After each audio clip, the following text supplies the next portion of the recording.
Alright, so I've pretty much covered every ultra shortcut in Mario Kart Wii, but I want to make more of these videos because these are some of the funnest videos I've ever made. And there is actually one other ultra shortcut that I've never covered before in any other video, but I'll get to that at the end of the video. Today I want to talk about Mario Kart Wii's TAS only ultra shortcuts. Now before we get started with the video, let me explain what a TAS exactly is. A TAS is a tool assisted speedrun. It's also what TAS stands for. These systems are used to predict what the perfect speedrun could be with the strats that are known. However, TASes can obviously do things that humans can't do, like super mashing, super grinding, or anything like that the TAS can do. So this leads to a lot of possibilities in terms of ultra shortcuts. Unfortunately, some of these will never be able to be done by humans, but it is cool to see what concepts there are for ultra shortcuts. And I want to start off with Waluigi Stadium.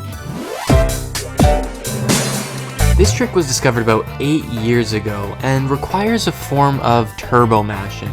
The idea of this glitch is you want to clip onto the other side of the track right at this wall booster right here. This trick also involves super grinding, which is another super complicated trick that I'll get to later in the video. But once you get up to this apex right here, you'd essentially have to tap the button 30 times within a single second, and with every input it brings the bike a little bit higher each time. And in seconds you pop over the wall just like that, hitting the last key checkpoint as you always should, and then going back to the finish line. The only thing is that this is TAS only because no one in their right mind is going to be able to get 30 button presses in a second, right? It's humanly impossible and can only be done by a TAS. Up next I want to talk about Dry Ruins. Now, there already is a shortcut for this track, not an ultra, but it is a little interesting shortcut where you can pop up using a mushroom onto this little patch of sand just raised above the track, next to the finish line. You can ride this down, past the finish line, and then take a huge detour if you have the proper amount of mushrooms to do it. But that's a shortcut humans can easily pull off. A shortcut that humans could never easily pull off is this clip right here.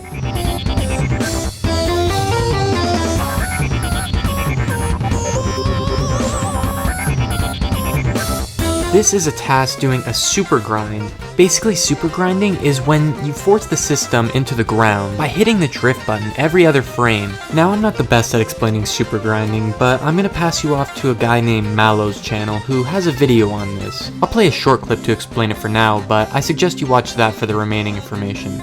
From the video, we can see the premise of what we call rapid-fire hop abuse. By pressing the drift button every other frame when you approach a change in the slope of the ground, you can essentially get stuck inside the ground until you either fly off the end of a ramp or stop hopping.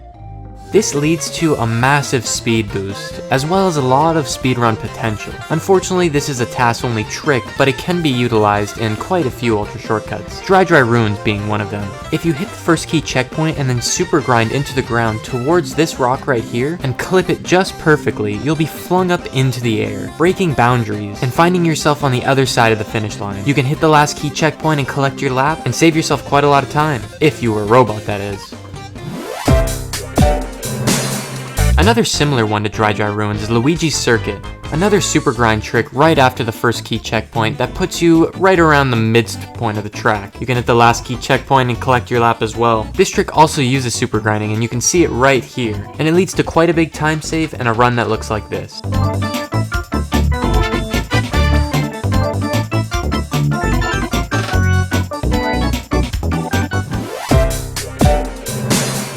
Now, Mario 64 Raceway has an ultra shortcut on a technicality, but will never be used. Although this is a TAS only shortcut, I'm sure there's a way we could get humans to do it too, but it has no use. A single lap takes almost 2 minutes to do with this method. But if you clip off this mushroom right here into the bricks that surround the inner side of the course, you can actually take a detour around the rest of the remaining key checkpoints. You can skip past the finish line and collect your lap. But, like I said, one lap doing this ultra shortcut basically takes the entire time it would take for a normal speedrunner to do the whole race. So unless there's better strategies and ways to implement this will probably never be used in speedrun. And another one on that sort of technicality is Peach's Garden.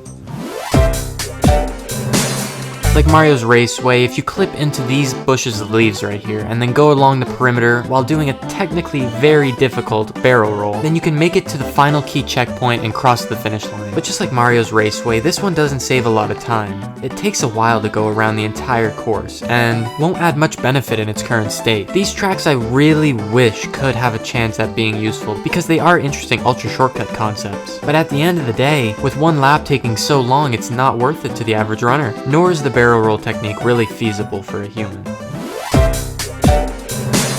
Now for the track I never covered, Shy Guy Beach. I honestly didn't know that I missed this one for a while, but then I found out that there was an ultra shortcut on this that I hadn't known about before. This trick involves a bomb clip. You have to wait for the first bomb that drops on the course to explode, because there's no way to currently get back there quick enough to take advantage of it. Runners have been trying, but it's just not feasible yet. But as the glitch evolved, people started using the side of the water to clip out of bounds, putting you past the goal line and into the last key checkpoint area. This would save a lot of time, but it can only really be done once because you lose all your mushrooms. That's why players adapted it to be the last lap to do the skip on, because at that point you knew if you were getting a record or not. Other than that, that's all I got for you guys today. I really hope you enjoyed this video. If you did, check out some of the other videos I've done on this. I've done quite a few at this point, so other than that, I'll see you in the next video.